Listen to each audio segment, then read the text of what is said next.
ইহু nervous হৈ আছে নেকি? টেনশ্যন নল'বা, সকলো ঠিকেই হ'ব। আৰু মই কৈছোঁ নহয়, নিজৰ ওপৰত বিশ্বাস ৰাখা। বাকীবোৰ এৰি দিয়া আৰু তেনেকেই। উইনাৰ হ'লে হ'ম, নহ'লে নাই। কিন্তু আমি সকলোৱে নিজৰ ফালৰ পৰা বেষ্ট দিবলৈ ট্ৰাইটো কৰিছোঁ, সেইখিনিয়ে বহুত। গতিকে এতিয়া একো টেনশ্যন নল'বা, একদম ঠাণ্ডা হোৱা আৰু ঠাণ্ডা মগজুৰে কামবোৰ কৰা, তাকে বুজিলা? দিকু, কিন্তু তথাপিও মই সঁচাকৈ বহুত নাৰ্ভাছ হৈ আছোঁ আৰু ভয়ো লাগি আছে। যদি কেনেবাকৈ কিবা গড়বড় হৈ যায় তেতিয়া কি কৰিম? আৰু মোৰ কাৰণে তোমালোকে কম্পিটিশ্যনটো হৰাটো মই বিচৰা নাই। মইতো মোৰ ফালৰ পৰা বহুত ট্ৰাই কৰিছোঁ যাতে সকলো ভালেই হওক আৰু এই কম্পিটিশ্যনটো তোমালোক উইনাৰ হোৱা, যাতে তুমি এই প্ৰজেক্টটো পোৱা। কিন্তু তথাপিও ভয় লাগিছে নহয়, ইমান ডাঙৰ এটা কম্পিটিশ্যন, তাতে ইমান ডাঙৰ ডাঙৰ কোম্পানীৰ মাজত হৈছে। বাকী ডিজাইনাৰবোৰতো চাগে চব এক্সপিৰিয়েঞ্চ থকা আৰু বহুত ভাল ভাল ডিজাইনাৰ হ'ব। মইতো সাধাৰণ ষ্টাৰ্ট কৰিছোঁহে, এতিয়া সেইকাৰণে মোৰ ভয় লাগিছে। সিহঁতৰ লগত মই কম্পিট কৰিব পাৰিম জানো? সিহঁতেতো বহুত ভালকৈ জানে নিজৰ কামটো, মইহে আকৌ একো নাজানো ভালকৈ, সেইকাৰণে মোৰ ভয় লাগি আছে। সকলো ভাল হ'লেই হয় আৰু পাই। জুলিক আহিবলৈ কৈছিলোঁ, তাই এতিয়া আহিব পাৰেনে নোৱাৰে সেইটোহে নাজানো। কোনো কথা নাই পিহু, তুমি পাৰিবা। মই কৈছোঁ নহয়, মোৰ তোমাৰ ওপৰত বিশ্বাস আছে। বাকী উইনাৰ হোৱা নোহোৱা সেইটো পিছৰ কথা। কেতিয়াও আমি কিবা এটা কাম উইনাৰ হ'ম বা কিবা এটা কাম পাম বুলি কৰিব নালাগে। মুঠতে নিজৰ ফালৰ পৰা নিজৰ বেষ্টটো দিব লাগে। যিমানখিনি পৰা ট্ৰাই কৰি নিজৰ বেষ্ট দিবা, তাৰপিছত বাকী যি হয় হৈ থাকিব। সেইটো পিছত এৰি দিয়া আৰু। যদি ভাগ্যত আছে উইনাৰ হ'বা, আৰু যদি ভাগ্যত নাই তেতিয়াহ'লে নহওঁ। আৰু এই প্ৰজেক্টটো হাতৰ পৰা গুচি গ'লেও অকণমান লছ হ'ব, প্ৰব্লেম হ'ব, কিন্তু একো নাই দিয়া। আমি ট্ৰাইটো কৰিছোঁ সকলোৱে ন। আৰু নিজকে কেতিয়াও বেলেগতকৈ কম বুলি নাভাবিবা।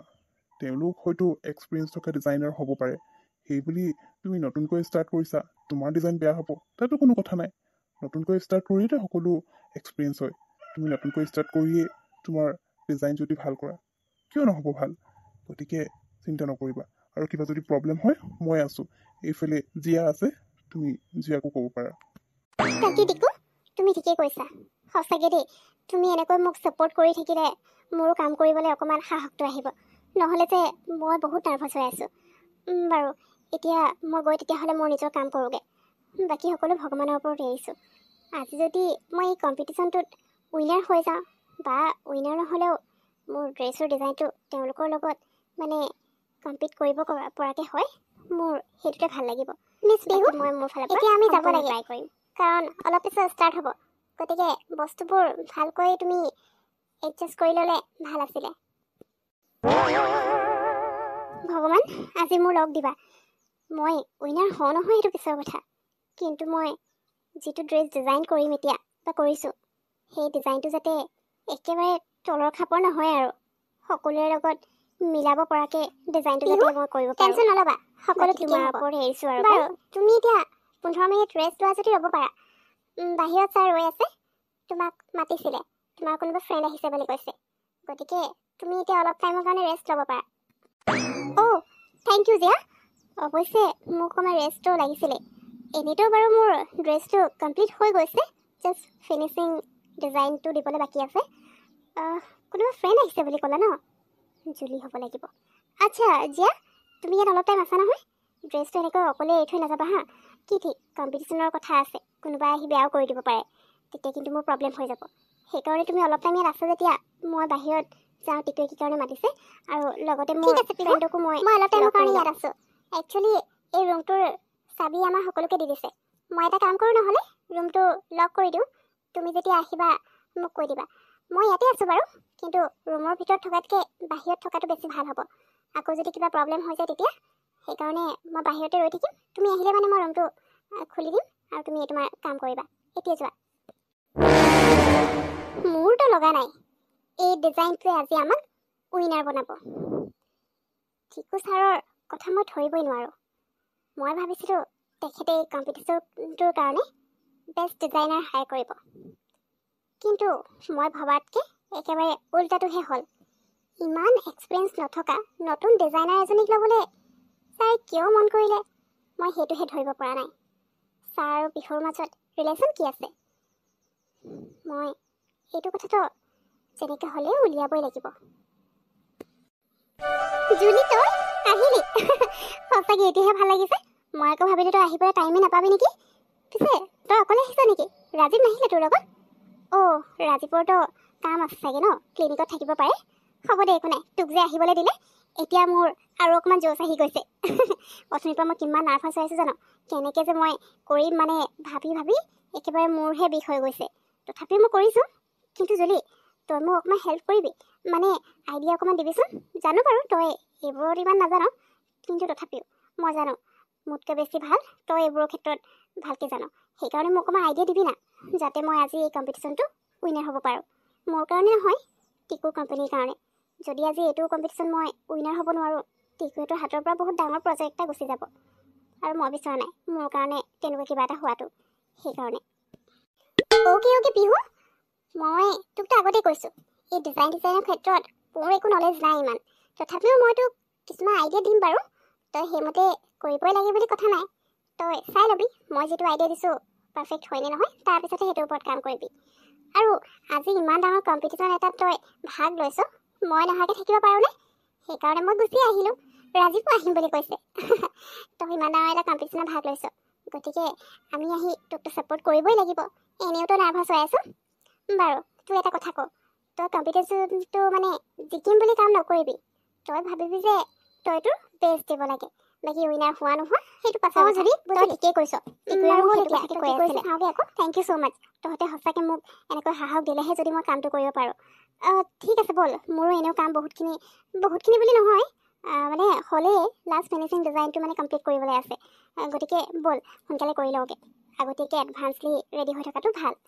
টিকু, তুমি এতিয়া আহিবানে? তোমাৰ বেলেগ কিবা কাম আছে? যদি কিবা কাম আছে কৰি পিনে তুমি আহি যাবা দেই, তোমাৰো অকণমান আইডিয়া লাগিব মোক। এয়া মই ডিজাইন কৰা ড্ৰেছটো। হেৰি, ড্ৰেছটো কি হ'ল আকৌ? পিহু, তই এই ড্ৰেছটো ডিজাইন কৰিছ? ড্ৰেছটোতো ধুনীয়াই আছে, কিন্তু পিহু ইয়াত কালাৰ ক'ৰ পৰা আহিলে? তই ভালকৈ চোৱা নাছিলি নি? নে তই এইটো ডিজাইন দিছ? এনেকৈ কিবা বেয়া লগা নাইনে? এইটো ডিজাইন মানে এনেই ড্ৰেছটোৰ ডিজাইন ঠিকেই আছিলে, কিন্তু ইয়াৰ ওপৰত এই কালাৰটো কিবা মেটচ কৰা নাই। অ' গড, জুলি, মই এতিয়া কি কৰিম? ইমান কষ্ট কৰি ডিজাইনটো মই বনাইছিলোঁ, মোৰ ওচৰত ইমান টাইমো নাই এতিয়া। কোনে বাৰু এনেকুৱা কৰিলে? মইতো ইমান ধুনীয়াকৈ ড্ৰেছটো মোৰ কমপ্লিটেই হৈ গৈছিল, আৰু অকণমানহে কিবা এটা কৰিবলৈ বাকী আছিলে। এতিয়াচোন গোটেই ড্ৰেছটোত কালাৰ পেলাই দিলে কোনোবাই। নিশ্চয় কোনোবাই জানি বুজিয়ে কৰিছে জুলি, নহ'লে এনেকুৱা কেনেকৈ হ'ব বাৰু? জিয়া ক'ত গ'ল জানো? মই টিকুৰ এছিষ্টেণ্ট জিয়াক ইয়াত থাকিবলৈ কৈছিলোঁ। জিয়াই ক'লে ৰুমটো লক কৰি যাম, তাৰপিছত ৰুমটো খোলা আছে, তাইও ক'ত গুচি গ'ল জানো? কি কৰোঁ বাৰু? এনেই মই নাৰ্ভাছ হৈ আছিলোঁ, ইমান কষ্ট কৰি ভয়ে কৰিছিলোঁ। এতিয়া আকৌ নতুনকৈ কৰিব লাগিব যেন পাইছোঁ। মই কম্পিটিশ্যনটোত কি হ'ল তোমালোকৰ? নাম ৰাখিবলৈ তুমি কিয় কান্দিছা? আৰু কি প্ৰব্লেম হৈছে কোৱাচোন? ড্ৰেছত কিবা প্ৰব্লেম হ'ল নেকি? ড্ৰেছত কালাৰ এইখিনি ক'ৰ পৰা আহিলে? মানে পিহু, কালাৰখিনি তুমি ডিজাইন কৰাৰ ভিতৰত আছে নেকি? নহয় টিকু, পিহুৰ ডিজাইনত এনেকুৱা কালাৰ নাছিলে। তাইৰ ড্ৰেছটো ডিজাইন কমপ্লিট কৰা হৈয়ে গৈছিল, ফিনিচিং বাকী আছিলে বোলে। আহি দেখিছোঁ তাইৰ ড্ৰেছত ইমানবোৰ কালাৰ এনেকৈ কোনোবাই পেলাই থৈছে। এইখিনি কালাৰ পিহুৱে কৰা নাই, কোনোবাই জানি বুজি পেলাইছে বুলি কৈছে পিহুৱে, আৰু দেখাততো তেনেকুৱাই লাগিছে। ইমান ডাঙৰ এটা কম্পিটিশ্যন হৈছে, হয়তো কোনোবাই চান্স পোৱাৰ কাৰণে আহি ড্ৰেছটো বেয়া কৰি দিছে, যাতে পিহুৱে এই কম্পিটিশ্যনটো উইনাৰ হ'ব নোৱাৰে। এতিয়া কোনে কি কৰিছে সেইটো ধৰিব পৰা নাই। টিকু, আই এম ছ' চৰি। চোৱাচোন, কোনো লাইকৰ নহয়, তুমি মিছাতে মোৰ ওপৰত ইমান বিশ্বাস কৰিলা। মই এতিয়া একোৱেই কৰিব নোৱাৰিম। কোনে যে বেয়া কৰি দিলে। নাই পিহু, তুমি কিয় চৰি কৈছা? ইয়াত তোমাৰতো একো ভুল নাই, তুমি তোমাৰ ফালৰ পৰা সম্পূৰ্ণ ট্ৰাই কৰিছা। এতিয়া কোনোবাই যদি তুমি কম্পিটিশ্যনত যাতে ভাগ ল'ব নোৱাৰা, বা তুমি যদি কম্পিটিশ্যনত উইনাৰ নোহোৱা বুলি তোমাৰ ড্ৰেছটো বেয়া কৰি দিছে, তাত তোমাৰ কেনেকৈ ভুল হ'ব? তোমাৰ একো ভুল নাই। আৰু জিয়া, তুমি ইয়াত আছো বুলি কয় ক'ত গুচি গৈছিলা? তুমি পিহুক কোৱা মতে ৰুমটো লক কৰি যাম বুলি কৈছিলা, তেতিয়াহ'লে ৰুম লক নকৰাকৈ তুমি ক'ত গৈছিলা? চৰি ছাৰ, মই একচুৱেলি ৰুমটো লক কৰিবই লৈছিলোঁ। তেতিয়া লক কৰিব লওঁতে হঠাৎ ল'ৰা এজন আহিলে, ক'লে যে মোক কিবা কাৰণত বিচাৰিছে। সেইকাৰণে মই লগালগ ইয়াৰ পৰা গুচি গ'লোঁ। হয়তো ৰুমটো লক কৰিবলৈ মই পাহৰিয়ে গ'লোঁ। আই এম চৰি ছাৰ, মোৰ ভুল হৈ গ'ল। মই জানি বুজি এনেকুৱা কৰা নাছিলোঁ। হঠাৎ মোক আৰ্জেণ্টলি দৰকাৰ হৈছে বুলি কোৱাৰ কাৰণে মই গুচি গ'লোঁ, ৰুমটো লক কৰিব পাহৰি থাকিলোঁ ছাৰ। আই এম ছ' চৰি। চৰি বুলি ক'লেই প্ৰব্লেম ছল্ভ হৈ নাযায়। তোমাৰ কাৰণে কিমান ডাঙৰ প্ৰব্লেম এটা হৈছে তুমি গম পাইছানে? তোমাক মই এটা দায়িত্ব দিছোঁ, কোনোবাই তোমাক আৰ্জেণ্টলি মাতিছে বুলি তুমি এনেকৈ গুচি যাব লাগেনে? তুমি নিজেই দেখিছা এটা ইমান ডাঙৰ কম্পিটিশ্যন হ'বলৈ গৈ আছে আৰু ইয়াত কোনো নাই। তুমি ইমান ডাঙৰ ভুল কেনেকৈ কৰিব পাৰিলা? এই কম্পিটিশ্যনটোতো অকল বিহুৰ বুলি নহয়, আমাৰ কোম্পানীৰ হয়। এই কম্পিটিশ্যনটো উইনাৰ হোৱাটো কিমান জৰুৰী সেইটো তোমাতকৈ ভাল আৰু কোনে জানিব পাৰে। তাৰ পিছতো তুমি এনেকুৱা ভুল কৰিছা। এতিয়া এই প্ৰব্লেমটো কেনেকৈ ছল্ভ কৰিব লাগে সেইটো তুমি ঠিক কৰা। চৰি ক'লে ইয়াত একো লাভ নাই।